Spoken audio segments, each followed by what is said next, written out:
and this our first inaugural podcast.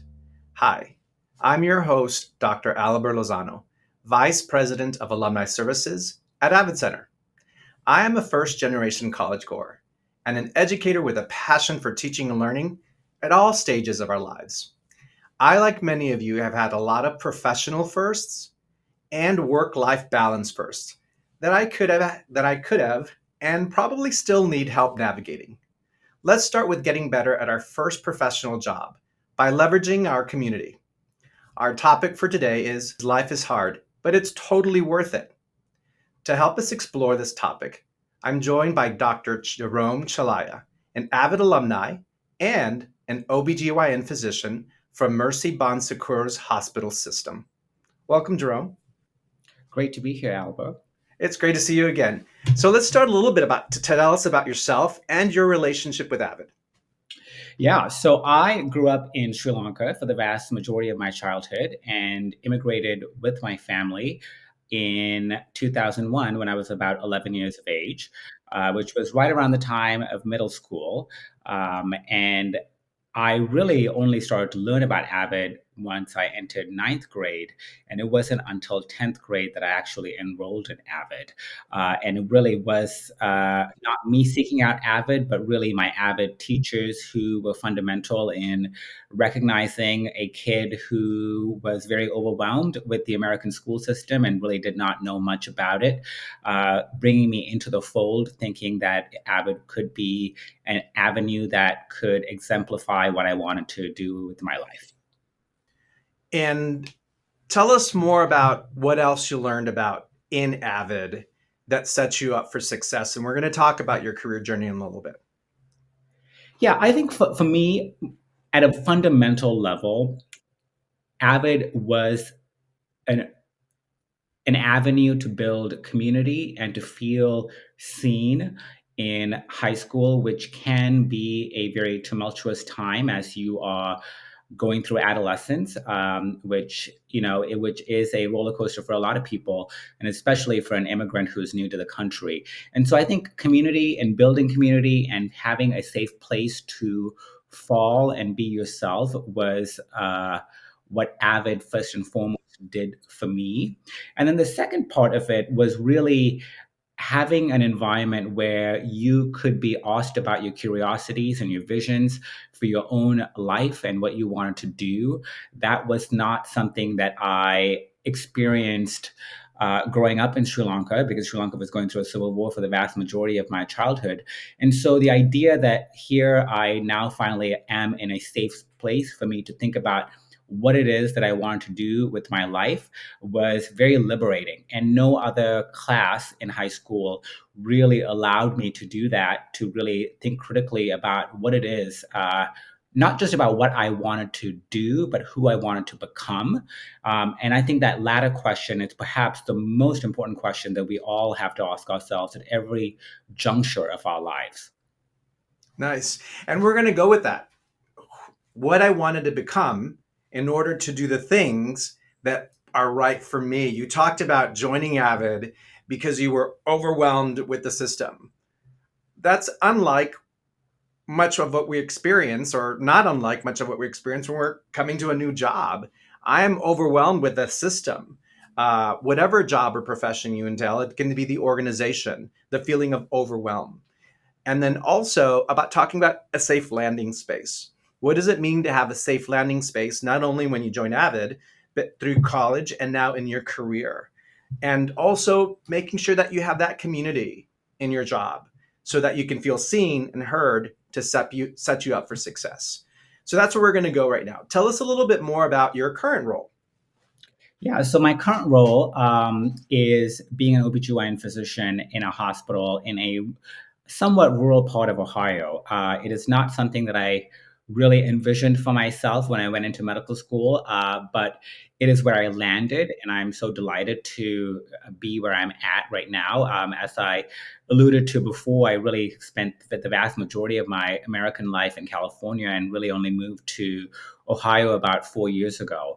But the population here is a very interesting and deeply underserved population, because you're taking care of the Appalachian population, which for a brown kid like myself, it is a 180. But it really, what I think what has allowed me to do is really open my eyes to seeing the deep um, currents of similarities that run between and through all of us, even if we, on the surface, may look very different. Absolutely, especially talking about the currents of similarity when we're in a community that doesn't look like me, looks like me, and everyone in between. How do I succeed in my current role? Yours as an OBGYN, it's not where you envisioned yourself in California and as you were your training, but it is where you are now. So tell me more about the phrase and the title for this episode. Life is hard, but totally worth it. What does it mean to you personally? Yeah, as I mentioned before, I grew up for the vast majority of my childhood in Sri Lanka, which was going through a civil war. And then we decided to move to America because my uncle had sponsored us really decades ago prior to the move in 2001. And once we moved to America, really the kid in me really thought, oh, this is my ticket out to a better life. But once I arrived here, there were a lot of challenges that I did not anticipate in my adolescent brain. One being that I did not really speak English, so that was a huge burden on how to communicate and to even think about building friendships and community, etc. It was also the same time that I realized that I was gay, which, having grown up in a very Christian family, um, was a bomb in many aspects. So trying to navigate what that meant, and one, come to terms with it myself, and then also being comfortable to be myself around other people. I think that was a huge lesson. America was also the first time that I recognized that I was a person of color. When I was in Sri Lanka, I never considered myself a person of color because everyone around me was a person of color. And so, what does that identity, especially given the American context, mean for me and how I moved through this country was an interesting thing to digest and metabolize.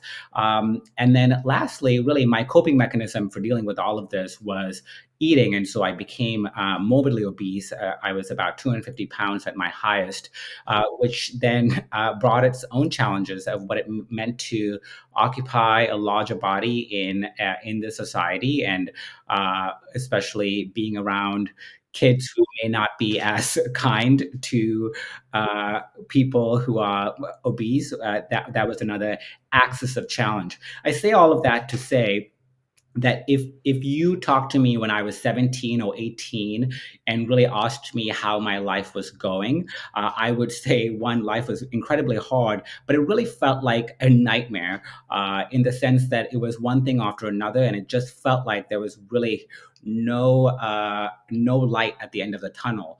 And fast forward another 18 years, I am thankfully in a place where life truly does feel like a dream.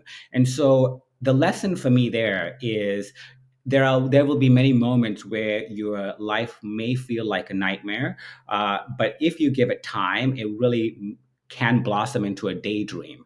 And where you decide that endpoint is so important because it gives you perspective. So life truly is hard, but whether it's a nightmare or a daydream really depends on the evolution of your life. So don't discredit how much can happen for transformation in your own life in a very short period of time. Jerome, it just reminds me of you talked about the challenges as you came into America and you realized some challenges of language. And of course, language is instrumental in the way we learn and the formulation of how we think. You also talked about identity in the various forms. And even in America, depending where you live and what communities, learning that you're a person of color or a person of fill in the blank may take a while. I'll share with you a story of a close friend of mine, also in the medical profession. We'll call her Sally. She lived in a town that is predominantly white, and she was not. But she felt and looked like she was white. And when the town started to see some more diversity, more brown and black people, she asked her mom, mom, so and so moved here, and she described the person of color, and she's like, but I'm white, mom. And her mom had to tell her that she wasn't white, that she was indeed Asian, but she had lived in that community and she perceived herself, and it was just the reality of it as she experienced it. So it even happens in our areas of America. Then when you're raised and you start to see diversity in all of its forms, and we talk about the form of thinking, the form of how you identify, ethnicity, race, geographic location is really important. And that overcoming that challenge starts with realizing and identifying who you are. And sometimes that definition only comes from you. It is informed from the environment, but when you feel comfortable with yourself and with your identity, then you come to thrive. And one would start just by saying, well, doctor, he has everything in the world. What does he mean by nightmares or daydreaming? And so let's start with that. What was your first major challenge you encountered in your career, and how did it shape you? Yeah, I will say that I finished medical school in 2016 and I finished residency in 2020. And I met my partner in medical school, and that was really the reason to move to Ohio. And so my first challenge in my career actually has nothing to do with my career at all, but my personal life. And that was when during the pandemic my partner who I was married to asked for a divorce, and that really one took me by surprise, and two, it really shook the very foundation that I felt like I had built for myself. And it was interesting because that's really when my career was starting to take off. The day that my divorce was finalized, the headline at our local newspaper was about a volcano that was erupting in Costa Rica. And I remember thinking to myself, this feels very apropos because I feel like my life is actually erupting in this very moment.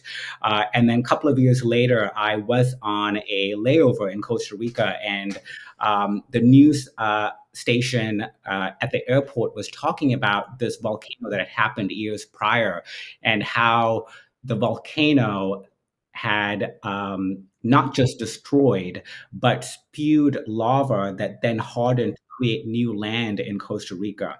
And and for me, the lesson in that was to recognize that every eruption can become your expansion if you allow it time.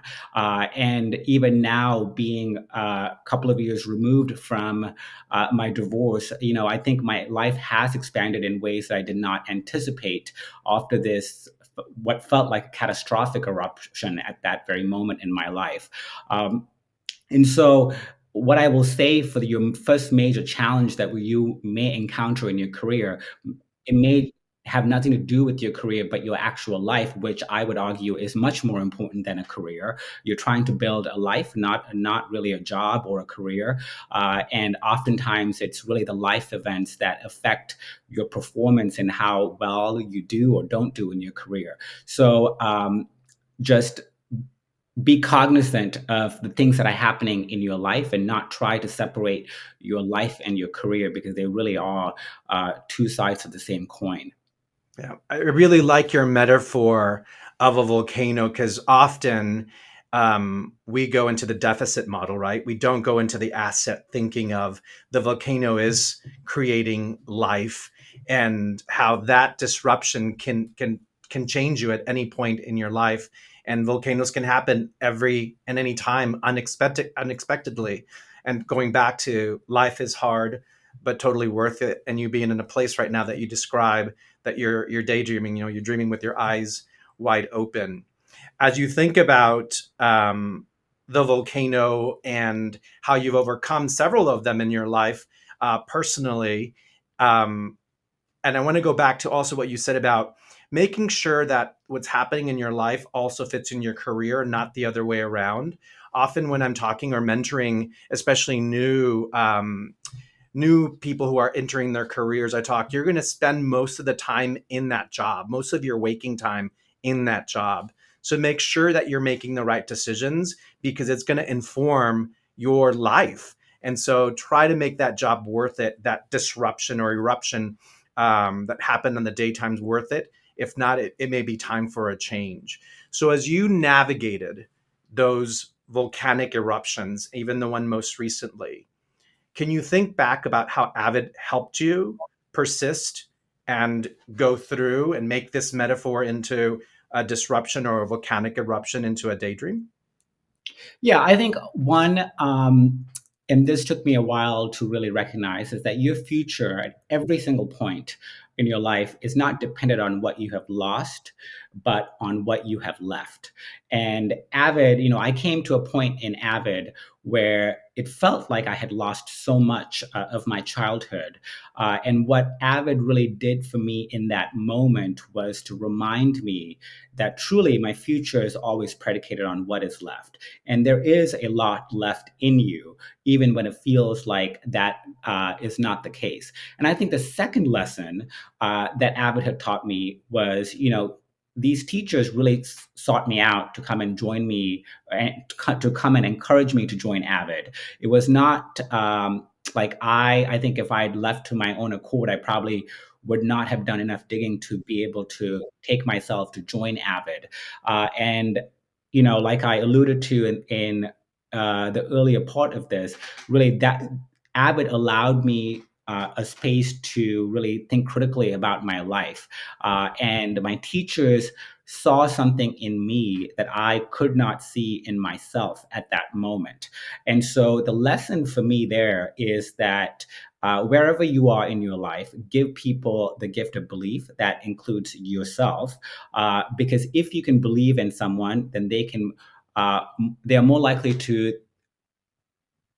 envision a life that is much larger for themselves. And if they can envision something larger, then they surely are getting closer to be able to achieve it. So, whatever challenge you're going through, one, give yourself the gift of belief and give the people around you the gift of belief, because it doesn't matter what type of job you have, really, the vast majority of jobs. Uh, Flourish or don't based on the interactions that you have with the people around you. And so, for you to be able to constantly give people the gift of belief, not just expands your own horizon, but you really build a community in that process. Really like, again, this other words that the phrase you're leaving us with is, when you're faced with failure or you're faced with change and you lose, it's not what you've lost, but what you have left. So when we hone in on that, what advice do you have for someone who feels in their first year of their job that every day I'm losing more than I'm winning? What advice would you tell them to refocus as you did to start about tomorrow's another day, think about what you have left? What advice would you give to that first newcomer to the job as they feel like they're losing day to day and not winning? I think every person that if they are truly being honest with themselves, will tell you that the first year of any job is incredibly difficult, regardless of what you portray to the world. And it's important to recognize and to remember that ease is never the goal, growth is. And just like how a pearl is really formed when irritant enters the oyster and the oyster responds in kind by secreting this fluid that eventually over time forms a pearl. Every struggle is really an irritant in the creation of the pearl that is you. So if you can recognize that and keep that in mind as you encounter challenges, undoubtedly not just in your first year, but in every aspect of your life, challenges are part of life, then it will carry you in ways that will be meaningful for you as you navigate your job and your life. What we talked about resonated with me as we talked. It's really important to have mentors or people who have experienced these first before you to learn from them. And the pearls of your wisdom are resonating. I happen to have a sister who also went into education, and when I was making that decision, she talked about some of the losses, not what was left. And she said, I remember my first year teaching and crying every single time during her conference periods on her desk because of how hard it was. And, life is hard, but now she sees it worth it. She just retired this year and she's celebrating the legacy she's left behind. It was not my experience my first year teaching because I'd had her in my campus as a counselor and I was an educator. So I was able to build that community and that mentorship. As we move through this, our careers, and especially this podcast about avidly adulting. And when you look at avid, it's advancement via individual determination, but it also means eager to be an adult. And when you look about a mentor or building a community, um, how has a community and relationships in your life impacted your career journey? Yeah, I mean, I think just not just in your career, but in your life, the older I get, the more I recognize the most important thing in life is the people around you, because that's really all we have left. An accomplishment will not satiate you in the long term. Money will not satiate you in the long term, but the relationships that you build with the people around you, that is what is truly enduring in life.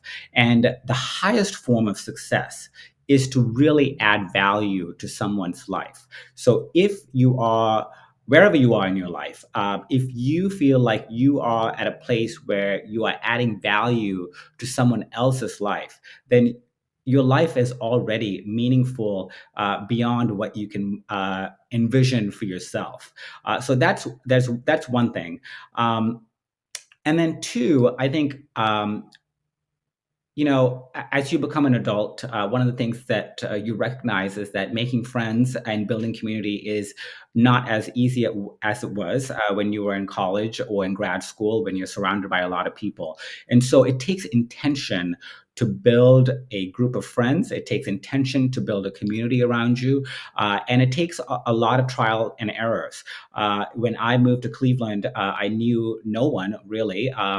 And it took me years to really build the sense of community that I have now. But I will tell you that if I did not have the community and had all of the career success, I will most definitely be unhappy because it's not what enamors me to my current life. It's not really the career as much as it is the people around me, both at my job and outside of my job.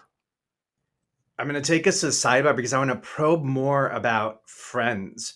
And as we're looking at my first year in the job, what advice do you have for a newcomer who's first year in a job and is looking to build a community at work?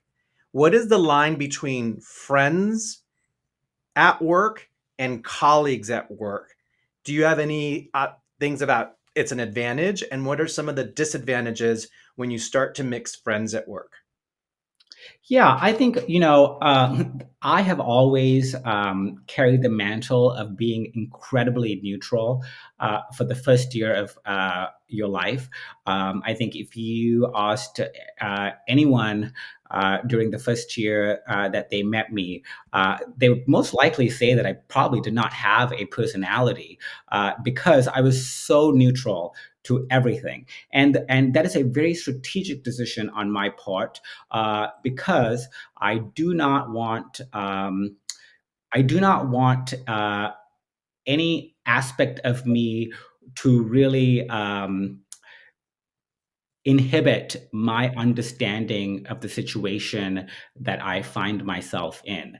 And so that is step one. So what I can tell you is that people may like you during your first year if you take the neutral approach, but they may not be your BFFs, and that's okay. But once you have understood the lay of the land and the politics of the job that you're at, then that is most likely the best time for you to then make strategic moves, both from your career standpoint, but also to allow your own personality to shine through because you understand what you have gotten yourself into. Um, So there is nothing wrong with just doing your day-to-day job and being very neutral during your first year. You may not get the accolades, but really, it's we're looking at a long game, not the short game. And so that is one approach that I have taken. I don't know if that is the correct approach for everyone, but it's worked out really well for me. Well, as you talked about earlier, is adding value to someone's life is providing some advice, and I think that's really sound advice. And you're not the only one. We've seen it in Covey, right, where he says, "Seek first to understand before being understood." So, as you're entering your first year in your job, listen and learn and observe, as you said, to learn what is the culture of the organization, what are the politics of the organization, so that can inform your heads down in neutrality as you try to create space. And going back to the question you answered earlier, in this new environment that I enter, whether it's America or this organization, that you do and are going to be visible and you do take up space, but you do it purposefully by listening and understanding first the culture and the environment around you. As we Yes. look at the other question is then how do you also then, even in this first year, help others in their work and to help build a community in there? So while I still am the first one here, I know that I'm at a disadvantage because there's veterans of this organization. But how can you be an asset even in your first year in building community? Yeah, I mean, I think I will divide that question into two parts. How can you be an asset? And that's really being exceptional at what you do. And that is not to say be exceptional at the job, because I don't think that's a realistic expectation, but be exceptional with every single task, however minute, uh, that is given to you. Because excellence can never be ignored in the long term. And people will always recognize excellence, even if it's something as minute as taking notes during a meeting. People will recognize excellence. So always strive for excellence, even in the most little things that you do. And then the second part is how do you build community while you're at the job? Um, I think really not. I mean, this is a counterintuitive piece of advice. Is don't try to ruffle any feathers, but um, also don't put the pressure of building this grand community and a grand network of friends at work during your first year, because it's probably too much of pressure on you, and let it happen organically. I often find that the best things in my life that has actually happened have been stuff that I never even went looking for. It just happened because I was just living my life trying to achieve excellence in everything that I did, and then things happened and unfolded naturally. Some of the worst things that have happened to me actually have been things that I was like, this is what I need to do, and I'm going to bend over backwards to accomplish this. And it was really felt like I was going against the flow, and in the long run, it ended up not being very helpful. So I would say be excellent. Don't have too much of expectations. Be kind to yourself, and recognize that community is really built from people um, recognizing something in you that they find valuable. And if you are truly adding value to someone's life, then you will most certainly attract that around you. Yeah, I think what I'm taking is you're your subject matter expert. You were hired by this company because you're here to lend an expertise. So build your community by being an expert in the work that you're doing and do it with grace, dignity, and with excellence. When you do that, then you're going to start to attract people in the collaboration. And I'm going to come back to what you said earlier about being an avid. And one of the things that help you do is curiosity or lead with inquiry. So the counterintuitive that you talked about earlier is you can mitigate that by leading with inquiry instead of being brash and making an immediate correction or recommendation because you know best. And even though this might be your first year in the job. So when you lead with inquiry, you can sort of collaborate and compromise with the organization and as you're learning the environment to move forward, to you say as being excellent. And excellence is going to attract community. People are going to want to collaborate and work with you in order to achieve better results in your day to day and in the big picture. That was a great summary. And as you think of a big picture, let's go back to that volcano you were talking about. So now you're sitting at the top or standing at the top, or maybe your legs are tired because it took a while to get up there. What would you say to individuals? Because as you well know, AVID, as I said earlier, it stands for AVID is advancement via individual determination, but that is easier said than it's done. So you're sitting at the top of this mountain that is not yet erupted. I'm going to change the metaphor there because if you're at the top, it won't be good that you're going to be surrounded by lava. What are some ways that we can remind others of the bigger picture, right? You're up there at the top of the mountain and not bogged down by the daily stress and setbacks.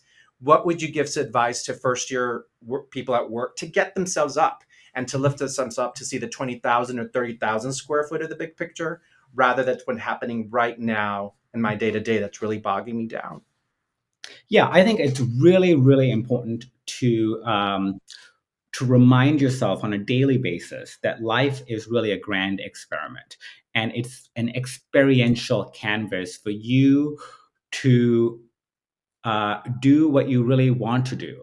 It is an incredibly great privilege to live in a country where we have the freedom to be able to create and cultivate a life of our choosing, and the direction that life evolves into.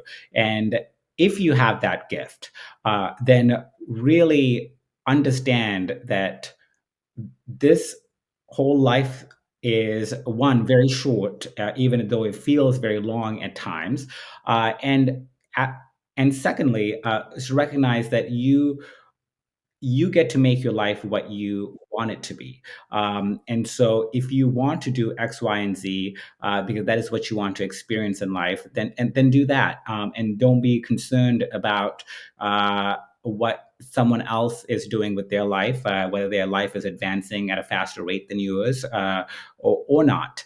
And the ultimate goal for every life, I feel, is to leave this life with a body that is worn out, that has experienced everything that you wanted to experience, and a heart that is so tender from all of the care and love that you have shared. And if you have done that with your life, then I think that is a life well lived. Because as I noted earlier, life is short, even on your longest days. And so you living out the most audacious vision for yourself is not just the best thing that you can do for yourself, but it is the best thing that you can do for the community that you're part of. Now, Jerome, all that you have learned and experienced life, you just say, go out and experience life. It's a privilege and a pleasure. And I'm going to tie it back to what you said. And if today you're feeling bogged down, don't think about what you've lost, but what you have left. Um, this comes from the knowledge and experience that you have had throughout your life. But are there specific resources, books, podcasts, quotes that have helped you stay positive and motivated? Yeah. I think I credit books for a lot of my evolution in my life and my thinking and how I approach my day to day existence. There are certainly a couple of books that come to mind. One is called The Happiest Man on Earth by Eddie Jarku, which is a story of an Auschwitz survivor. And it's not a story about Auschwitz as much as it is about the life that he built after he moved out of Auschwitz. And I thought it was incredibly beautiful because it talks about what is truly important in life. There's another book called Tiny Beautiful Things by Cheryl Strayed, which is a Dear Abby column or a compilation of a Dear Abby columns. And what that book always teaches me, and I have it on my nightstand and I read it multiple times in a year, is that people are going through some devastating things. And whenever you think that you're at a low point, there are so many other things that are happening that you don't even realize how privileged you are to live the life that you live. And then the last book that I would recommend is a book called When Breath Becomes Air by Paul Kalaniti, which is a book about a neurosurgery resident who is just about to finish his long medical training and go out and live his life when he gets diagnosed with cancer. It's an autobiography that he could not complete and was finished later by his surviving spouse. But it really puts everything into focus whenever you feel like what is in front of you is insurmountable. It teaches you that there is that life is so fragile and so short, and you really have to prioritize the important things in life. Yes, we've gotten as a English teacher or having taught language and literature, reading. I have a voracious appetite for both fiction and nonfiction, and it's a way to reflect and put your own life. I do want to talk to our subscribers though, as your focus are. If you're part of our first year on your job in colleges, you might have to Google Dear Abby. There was a reference there that Jerome and I might know. We might be aging ourselves a little bit here, but Google Dear Abby, and you'll get the connection to the reference of the book he's recommending. Um, I've got to ask because I have a doctor here in hand, and we're talking about life is hard, but it's worth it. And we're talking about first year jobs. But I'm sure when you're flying, Jerome, or driving, or you reveal to somebody that you're an OBGYN, everybody asks you for advice. So we're going to ask you for advice to our subscribers. So, as a physician specializing in women's health, what can women and the men and women who support them do so that women can lead healthier lifestyles when they're thinking about starting a family? Ah, this is a very this is an advice that I give to all of my patients who are about to start their family, and people are having children much later in life, and it's not uncommon that a lot of people struggle to get pregnant, and one of the most important things that you can do in that process is one to not stress out as much as possible, which is a terrible advice to give because you can't tell someone who's stressed about having difficulties with fertility to not stress out. But I will tell you, and I think a lot of my colleagues would agree. There are so many times when someone is so worried about getting pregnant that and the lack thereof, even though they've attempted so many things, and there comes a point where they surrender and they say, oh, you know what, we just have to go to do IVF. And I cannot tell you the number of my patients who get pregnant from that small interval where they're waiting for their IVF doctor to see them, because it's a moment where they've just given up and they feel like, okay, I've tried everything I could at this point, and now I just need to do IVF to get pregnant. I can't tell you the number of my patients who get pregnant during that month wait time while they're waiting to go see the IVF doctor. That is to say that really stress is such an important inhibitor of experiencing all the joys that life has to offer. And so whether you alleviate stress through exercise, meditation, etc., figure out what works for you, and try not to be stressed, which is, of course, much easier said than done. All right. So the advice that I heard is to lead a healthier lifestyle, you need to relieve stress. And you're giving the advice of don't stress out about it. Yeah, exactly. Because when you don't stress out about it, that's when life happens and you get to experience life both metaphorically and literally. So if it's your first year in their job and you and your partner want to start a family, don't stress out. And that'll lead for a healthier opportunity for you to start life and start expanding your own family.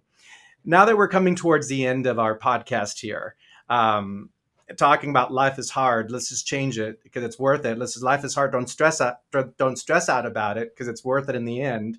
What are three behaviors for our subscribers that they can practice, especially if life gets hard? One of them is don't stress out and figure out what relieves stress from you, as you said, whether that's physical exercise, walking, watching a movie, reading a book to advance, listening to music. What is advice that you have so in the end they know that life is hard, but it's totally worth it? Yeah, I mean, I will say, pay attention to what you eat, because If you don't treat food as medicine now, you will treat medicine as food in the future. The second thing would be to figure out what is your deepest passion in life, whether it's something minute or something grand, and take every day to make one step closer towards deepening it. And then the last thing I would say is just to believe in the liberating power of surrender. There is something incredibly powerful about just surrendering to the rhythm of your life and seeing where life takes you. I think for me, happiness is really about having intention without expectation. I think so much of our life we have intention that our life should go X, Y, and Z, and then we expect it to go that way, and then we get disappointed when it doesn't. But it's incredibly fulfilling when you can have intention that you want your life to move in this direction, but really have no expectation that it will, and see how your life evolves. Nice. I'm just going to talk about what you just said, Dr. Chelliah. So the three advice that we have is, of course, watch what you eat right now, because food is medicine, and if you don't, you're going to have to be eating later in life as medicine to get healthier. So eating being part of some healthier behaviors, especially as it's your first year in the job. I'm going to grab something quick to eat. That something quick to eat, we can resort to something quick being unhealthy, or something quick being something healthy, or do prepping, food prep. The other thing is that you said is find your joy in life, and your joy may be your profession. It has to be so that it can be a right fit. I love teaching and learning. That's why I went into teaching. You love helping others in the sense through medicine. That's some of the advice that you provided today. And thirdly is being vulnerable, surrendering to just being vulnerable and let life happen. And that's when, as you're trying to take control, you're actually not in control because you're trying to manage the unmanageable. When it happens is when you can experience it, be vulnerable, and be back in control to get better when life gets hard, and to make sure it's worth it. um, Jerome, Dr. Chelliah, I really want to thank you for joining us today on Avidly Adulting in our inaugural episode, and for sharing your advice and how to tackle life when it gets hard in our first jobs and as we journey through our careers and lives. And to our subscribers, remember that tough moments don't define us, they shape us. Life may be hard, especially in our first year in our careers, but those challenges that make the journey worthwhile and can reveal who we really are. So embrace the struggle, be vulnerable, right? Experience it, because the reward isn't just at the end, it's in every step we take along the way as you journey through life and as you live this daydream that we talked earlier. So I'll leave you with these words: be good today. That's enough. And together, let's strive to be great tomorrow. Thank you all for joining us.